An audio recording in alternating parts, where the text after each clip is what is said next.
So my name is Aubrey Page, and I'm from the Change Starts Here Collaborative, and we focus on providing resources and support for parents and professionals working with kids with neurodiversity. And so I would love if you would tell us a little bit about you and what you do, because I feel like I would not do a good job explaining it. Well, thank you so much for having me. I'm Sharita, and I've dubbed myself the mom burnout coach. So, as Aubrey was saying, parent burnout, mom burnout, it is a very real thing. So, what is that? It's constant stress, exhaustion, and overwhelm. And I know that's probably like, yes, you're shaking your head. Like, we are all experiencing it. And even before the pandemic, like, let's be honest, a lot of us were experiencing it before. And then the pandemic hit and it was like tenfold. Yeah. So it's a very real thing. We're still dealing with it. And so I dealt with mom burnout like 3 years ago. I hit a wall. And oftentimes it's really hard to describe because like when you're in it, it's like you can't see a way out, right? Like you're Yeah. sort of like in these weeds. And so I really like leaned back on like my mindset, being mindful, and systems. I'm a very organized person. And so that's how I was able to overcome it, among other things. And we're going to talk about social connection because it's super important when overcoming mom burnout. So I consider myself a mom mindset coach, and I specifically focus on mom burnout. And we use mindful tools, strategies, and then also like specific systems that work for moms in particular. So, and it's really, it's customized. So it's what will work best for you and your family. Yeah, because so many of the parents that we're working with I say we because I would fit into my own clientele, right? Yeah. We are exhausted because we have to advocate for so many services, and like nobody wants to stay with our kid because they don't understand and they don't really want to understand. So it's constantly all us all the time. And so we oftentimes end up isolating ourselves because like we had friends before, our kid got to that developmental milestone, or before, like I'm a foster parent. So before that kid moved in, and then they move in and they're like, so you don't want loud music at this thing. And we're like, no, that's not going to work. And they're like, oh, okay, so no, we're just not going to. Right. So we often incidentally only end up hanging out with ourselves, and we're all tired together. Yeah. And what I would like to see us doing more of is reaching outside of the disability community and talking to other parents that maybe have a little bit more breathing room. Not that we're not all exhausted, but there's more than us. But it's hard. It's hard to say, like, I have 4 million things to do today, and oh, by the way, I'm gonna go hang out with a friend, right? Like that feels like not a possibility. So what are some ways we can feel like that's a more doable thing for us? So I'm all about keeping it easy and simple. I'm like, let's not add anything else right to our plates. And so I like to think about bringing the social back in social media. I know when we connected, like we were talking about that. And honestly, I personally have a really great time talking in the DMs, I have a Facebook group, just connecting with moms. Like, here's the thing. Every parent is struggling. Like whatever those struggles are, you're not alone. They vary, right, depending on your situation. And so I think oftentimes like we're like, oh my gosh, they can't relate because XYZ. But we're just looking for a social connection. So it doesn't have to be about your struggles.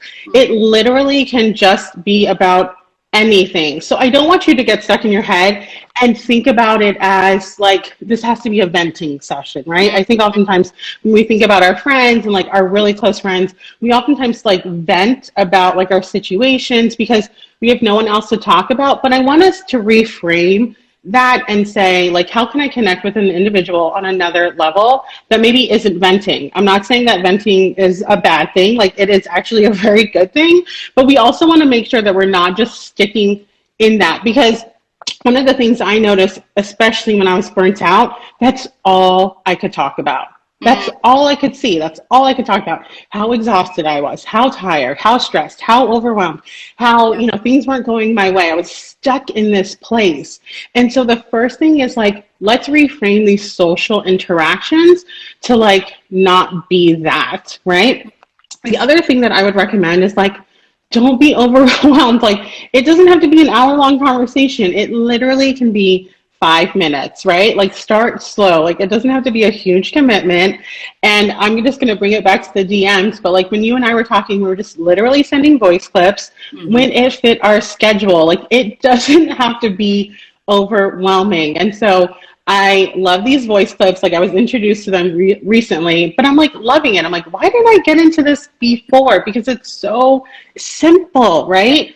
And the same thing it goes with, I'm not sure if you guys have heard of Boxer, Mm-hmm. which Yeah. apparently, yeah, apparently it's been around for years. My husband told me this, and I'm like, again, recently introduced, but it is like the best thing ever because it's very similar to sending voice clips via DM. Just talk into it. The person can, the other, individual can listen to it anytime, and then you can have a conversation on your own time. Yeah. I think oftentimes we think about like phone calls, like you have to be on the phone, you're stuck on the phone, and then something happens and you have to go. Well, when you're in your DMs, when you're in Voxer, when you're in these other sort of platforms that make it very easy to communicate in short bursts, Mm-hmm. there's your connection, Yeah. right? So let's keep it simple.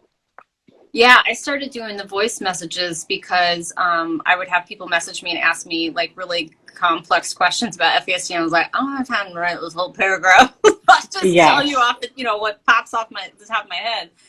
But it also makes it much more personable than a message oftentimes. I So much agree. more. And what you had me thinking too while you were saying that is, so we have a Facebook group also, and we do a weekly support group. And in the support group, you picture like everyone's going to come here and they're going to be like, well, my kid did this week, blah, blah. Does that happen sometimes? Yes. And do we strategize on oftentimes how to shift our perspective, but how to change things about what we're doing in order to get a different result from our kid? Yes.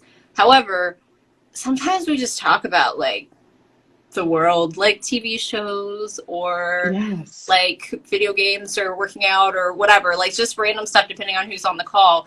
And those are often the times that I have the most fun because, yes, I don't mind. I love strategizing with people on their kids, but so oftentimes when we talk outside of that concept, it's like we are still people. Like Exactly. even when our We're kids are still not part of people. our lives. We have needs, we have social needs. And I think for me, I'm very much in the online space. I work remotely, like I'm 100% remote. I am very much in the virtual world. And so I think oftentimes when we think about like socializing with parents and other people, like as a mom, I know sometimes I get overwhelmed. I'm like, oh my gosh, I have to bring my family, or like who's going to watch my kids, or whatever the case is. And so one of the beautiful things about being virtual, like we're always on our phone. So wherever you are, you can connect. I mean, if you have 5 minutes in the car, excuse me, you can literally leave a voice clip, right? And Yeah. so again, I sort of like this idea of like keeping it short, keeping it simple, like what works for you, and then do it. And I think you're right. Like it doesn't, I mean, TV shows, like people are constantly binging stuff, right? I see so much stuff about what's going on now, like the Falcon and the Winter Soldier, you know what I mean? Or TikTok videos, whatever the case is. Like Yeah. there's so much that you can talk about outside of your kids, even outside of yourself, right? Yeah. That it's really like you think about that, right? Like, and I know sometimes like it can be weird about like you're thinking, oh, maybe overthinking your social connections, but I think it's actually really important in the beginning because we are so focused oftentimes on like, again, we're overwhelmed or stressed about like our current situation, like how can we help our kids? And so I think in the beginning, there's a lot of like, okay, how can I be social? Like, how can I reconnect? How can I, and so I actually was just in a Facebook group and someone was saying that like they felt so socially awkward in person because they hadn't really exercised that. And it's true. I mean, it really is sort of an exercise. So, I'm going to say overthink it a little bit. Be prepared to talk about other things. Like, I don't think there's anything wrong with that. And then let the conversation naturally go from there. Yeah, no, I love that. I had not thought so often we feel it's like the thing that's at the top of our brain as our kids and whatever our current circumstances are. But at the end of venting, we rarely feel better unless a strategy has happened. And that's why I make the support group available because I can help you strategize. But asking your friends to do that is kind of a tricky tricky situation. You know what? You bring up, And yeah. Well, and I think you bring up a good point. I think what often happens with friends, and I've been guilty of this, again, I was burnt out. So I did this with my friends, with my coworkers. I was so stuck on my situation. I would vent.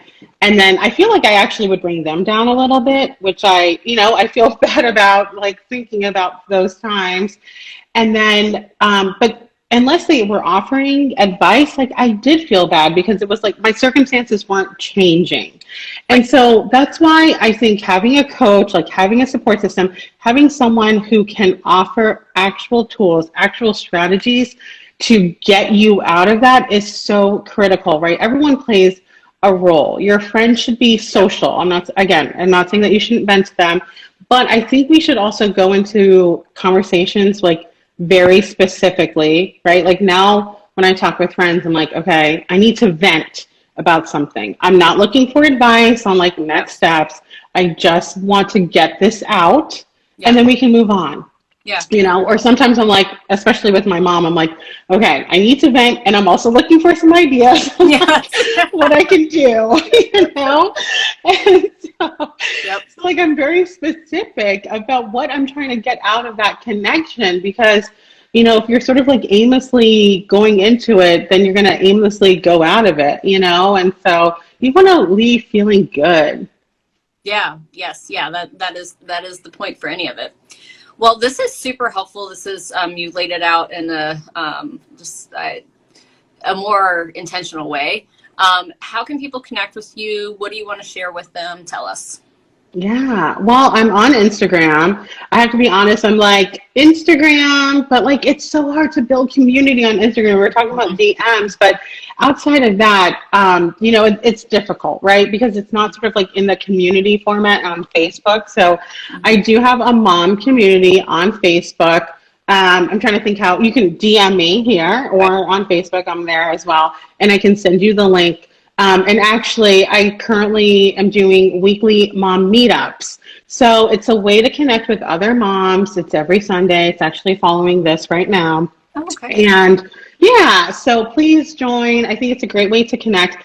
And, there's really no agenda. Like if people are looking for something specific, I might have like a topic. I'm trying to think. Last week was virtual play dates. And so like offering tips and strategies on how to do that. But ultimately, it's about connecting with moms and forming those great connections. Because I do see oftentimes, especially as a new mom, you're lonely, you're sort of like in your house with your baby, and it is hard. So I think this is a great way to practice social distancing and, still make meaningful connection online.